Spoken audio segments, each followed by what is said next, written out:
Iran America మధ్య చర్చలు జరగబోతున్నాయి. పాకిస్తాన్లోని ఇస్లామాబాద్లో రెండో రౌండ్ చర్చలు మొదలు కాబోతున్నాయి. అయితే ఇస్లామాబాద్కి ఇప్పటికే ఇరాన్ విదేశాంగ మంత్రి అబ్బాస్ అరాగ్చి చేరుకున్నారు.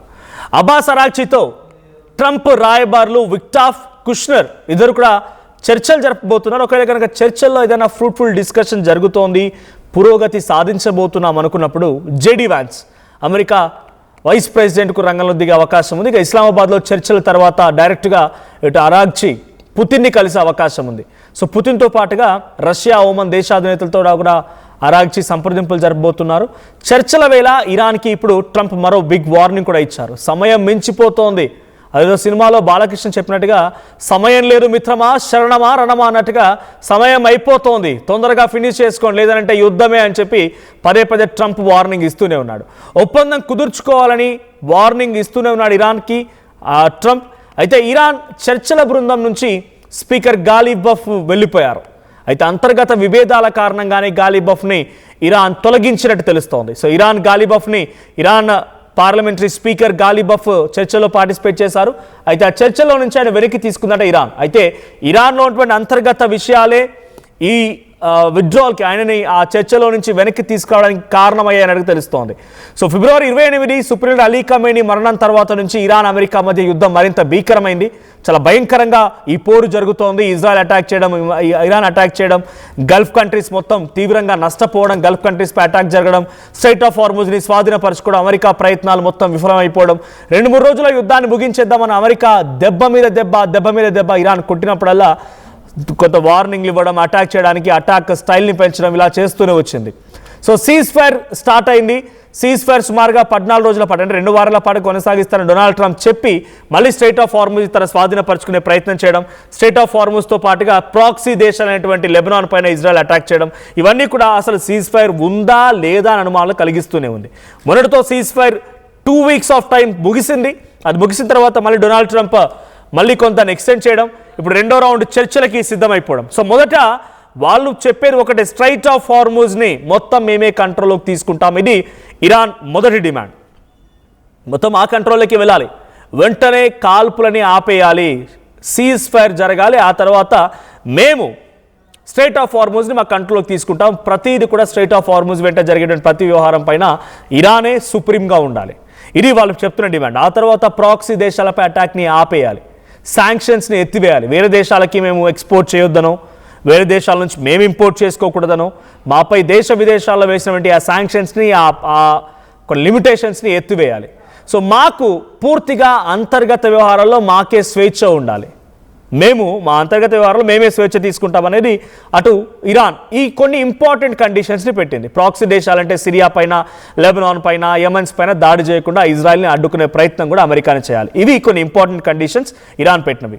ఇక అమెరికా వైపు నుంచి వినిపించే ప్రధానమైనటువంటి కండిషన్ ఒకే ఒకటి, యురేనియం నిల్వల్ని పూర్తిగా కొలాప్స్ చేయాలి. యురేనియం మీ దగ్గర ఉండకూడదు, న్యూక్లియర్ అనేది ఉండకూడదు, ఇక మీ దగ్గర న్యూక్లియర్ అనే అంశమే మీ దగ్గర కనిపించకూడదు. ఆ తర్వాత స్ట్రైట్ ఆఫ్ హార్ముజ్ పైన మీకు రైట్స్ ఇస్తాం, కానీ అక్కడి నుంచి గల్ఫ్ కంట్రీస్ పైన మీరు ఈ అటాక్స్ని ఆపాలి.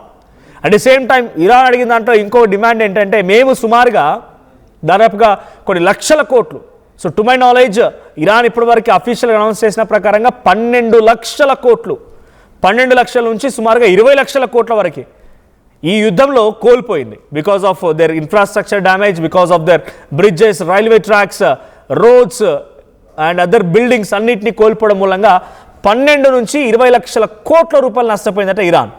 ఆ మొత్తాన్ని కూడా గల్ఫ్ కంట్రీస్ చేతనో, ఇజ్రాయెల్ చేతనో, లేదా మీరైనా స్వయంగా మాకు ఆర్థిక సహాయం చేయాలనేది ఇరాన్ పెట్టిన కండిషన్. సో రెండోసారి సీజ్ ఫైర్కి సంబంధించి అంటే మొదటిసారి పెట్టిన దాన్ని మళ్ళీ పొడిగించిన తర్వాత ఇప్పుడు వాళ్ళు మళ్ళీ భేటీ అవుతున్నారు. ఇస్లామాబాద్ వేదికగానే పాకిస్తాన్ ప్రధాని షెహబాజ్ షరీఫ్ నేతృత్వంలో, పాకిస్తాన్ ఆర్మీ చీఫ్ ఆసిమ్ మునీ నేతృత్వంలో ఈ భేటీ జరుగుతోంది. ఆ భేటీలో ఫ్రూట్ఫుల్ డిస్కషన్ కనుక జరిగితే, అదొక సమస్యని పరిష్కారం చేసే విధంగా పరిష్కారవంతమైనటువంటి డిస్కషన్ కనుక వస్తే అప్పుడు జేడీ వ్యాన్స్ రంగంలోకి దిగే అవకాశం ఉంది. ఆ లోపుగా డొనాల్డ్ ట్రంప్ పదే హెచ్చరిస్తూనే ఉన్నాడు, మీరు కనుక యుద్ధాన్ని ఆపుకోకపోతే మీకే ప్రమాదము, మీరు వెంటనే యుద్ధాన్ని నిలిపివేసుకోండి అనేది డొనాల్డ్ ట్రంప్ ఇస్తున్న వార్నింగ్. ఓవైపు డొనాల్డ్ ట్రంప్ వార్నింగ్ ఇస్తూనే ఇంకోవైపు చర్చలు జరపమంటాడు, ఓవైపు దాడి చేస్తూనే ఇంకోవైపు చర్చలు జరపమంటాడు. స్ట్రైట్ ఆఫ్ హార్ముజ్ ఇప్పటికీ ఇంకా ఇరాన్ కంట్రోల్లోనే ఉంది. ఎటువంటి యుద్ధ నౌకల్ని రాకపోకల్ని కూడా అంత ఈజీగా వదిలిపెట్టడం లేదు. తమ నావిగేషన్కి డెఫినెట్గా ఉండాల్సిందే, మీరు టోల్ కూడా పే చేయాల్సిందే, అప్పుడు మాత్రమే అలౌ చేస్తామనేది ఇరాన్ చెప్తున్నమాట. నిన్న రెండు నౌకల్ని, శ్రీలంకకు వెళ్ళేటువంటి నౌక ఒకటి MSC ఫ్రాన్సిస్కియా అండ్ ఇండియాకు రావాల్సినటువంటి ఎపిమోండాస్, ఈ రెండు నౌకల్ని కూడా సీజ్ చేసింది ఇరాన్, తమ పోర్టు దగ్గర బంధించింది. కారణం నావిగేషన్ మిస్ అయిందని, మాకు టోల్ చెల్లించకుండానే వెళ్తున్నారని చెప్పి. అయితే ఇక్కడ డైరెక్ట్గా ఇండియన్ ఫ్లాగ్ కానీ ఇండియన్ షిప్ కానీ లేదు, but it's carrying to India port, Gujarat Mundra పోర్టుకు వస్తోంది. సో ఈ రెండు నౌకల్ని IRGC సీజ్ చేసింది, కారణం వాళ్ళు నావిగేషన్ తప్పించుకొని వెళ్తున్నారు కాబట్టి. సో ఇప్పుడు అమెరికా ఇరాన్కి సహకరిస్తున్నట్టా లేదంటే వ్యతిరేకిస్తున్నట్టు అర్థం కావడం లేదు. యురేనియం నిల్వలు ఉండొద్దు అని అంటది, కానీ పాకిస్తాన్ దగ్గర మాత్రం యురేనియం నిల్వలు ఉండొచ్చు, వాళ్ళు న్యూక్లియర్ దేశంగా కలిగి ఉండొచ్చు. పాకిస్తాన్ దగ్గర ఉంటే ఒప్పు, కానీ ఇరాన్ దగ్గర ఉంటే తప్పు. ఇజ్రాయెల్ కూడా ఏంటంటే ఎటువంటి యుద్ధమైనా చేయొచ్చు, లెబనాన్లో భయంకరమైనటువంటి దాడులు చేపట్టి లెబనాన్ మొత్తాన్ని అతలాకుతలం చేయొచ్చు, గాజా ప్రాంతంలో ఆర్తనాదాలు వినిపించవచ్చు, హాహాకారాలు వినిపించవచ్చు, కానీ ఇరాన్ మాత్రం అటువంటి పరిస్థితి చేయకూడదు.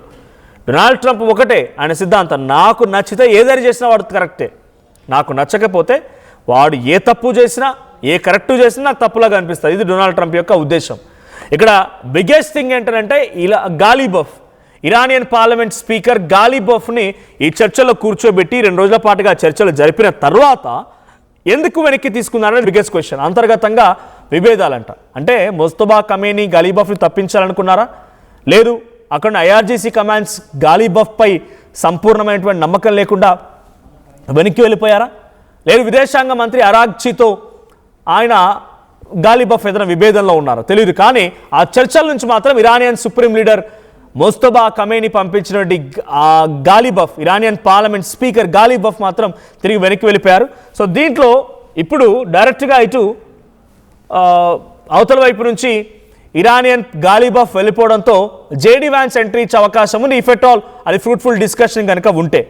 ఇప్పుడు మరో 2 దేశాలు, యెమెన్ అండ్ రష్యా, ఈ దేశాలు ఓమన్ అండ్ రష్యా, ఈ 2 దేశాలకు సంబంధించిన ప్రతినిధులతో కూడా అరాగ్చీ భేటీ అవకాశం ఉంది. భేటీలో పుతిన్కి ఇక్కడ జరిగిన చర్చలపైన ప్రతి విషయాన్ని రష్యా అధ్యక్షుడు పుతిన్కి చేర్చే అవకాశం ఉంది అరాగ్చీ. చేర్చడం మూలంగా రష్యాకి ఎన్నికి ఇన్ఫర్మేషన్ పాస్ చేయాలంటే ఇప్పుడు ఈరోజు ఇరాన్కి ఒక గాడ్ ఫాదర్ ఎవరైనా ఉన్నారంటే రష్యానే. ఇంత భయంకరమైనటువంటి దాడి, 2 టెక్నాలజికల్ దేశాలు భయంకరంగా దాడులు చేస్తూ ఉంటే ఈ దాడి నుంచి ఇరాన్ తనని తాను రక్షించుకుంటుంది, రిటిలియేట్ చేయగలుగుతుందంటే ఒకే ఒక్క ధైర్యం రష్యా నుంచి వచ్చిందే.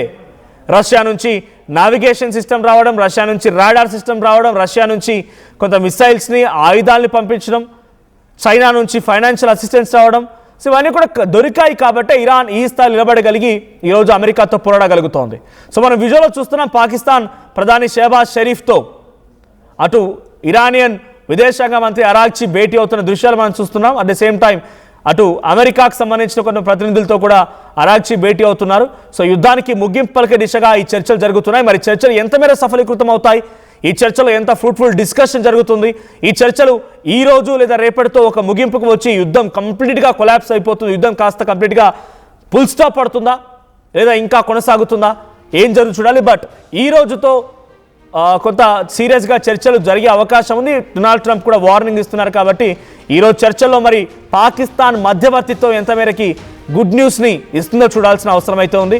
సో యుద్ధంను ఆపడానికి పాకిస్తాన్ని ఎంచుకున్న డొనాల్డ్ ట్రంప్ డెఫినెట్గా ఆ యుద్ధాన్ని అంటే పాకిస్తాన్ని ప్రపంచ దేశాల వైపుగా వినిపించాలని లేకపోతే వాళ్ళని చూపించాలని ఆ కుతూహలం అయితే కనబడుతోంది అమెరికా అధ్యక్షుడు డొనాల్డ్ ట్రంప్కి. అయితే మరి ట్రంప్ ఈ పాకిస్తాన్ మధ్యవర్తిత్వం వహిస్తున్నటువంటి ఈ కండిషన్స్ని, ఇరాన్ డిమాండ్స్ని ఒప్పుకొని యుద్ధానికి ముగింపు పలుకుతారా లేదా ఇంకా కంటిన్యూ అవుతుందో చూడాలి. సో మీ అభిప్రాయం ఏంటి?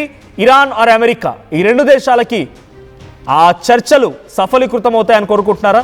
లేదు, ఎవరి డిమాండ్స్ బాగున్నాయి, లేకపోతే ఎవరికి ఇండియా సపోర్ట్ చేస్తే బాగుంటుంది లేదా ఇండియా తోడుగా ఉంటే బాగుంటుందో కామెంట్ చేయండి.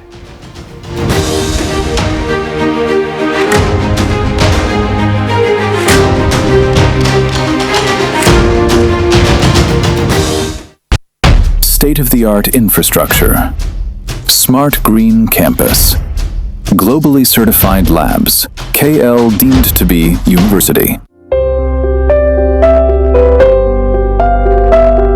చిన్న చిన్న ఆనందాలు 35 ఏళ్లుగా నా జీవితంలో లేవు. 35 ఏళ్లుగా నేను డైపర్లలో బ్రతికాను. 6 సెంటీమీటర్ల ఫిస్టులా నా మూత్రాశయంలో లీకు కారణమైంది.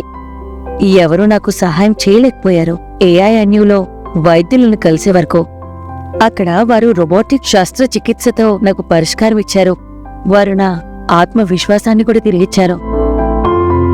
Precision care makes it possible. The Center for Robotic Surgery at AINU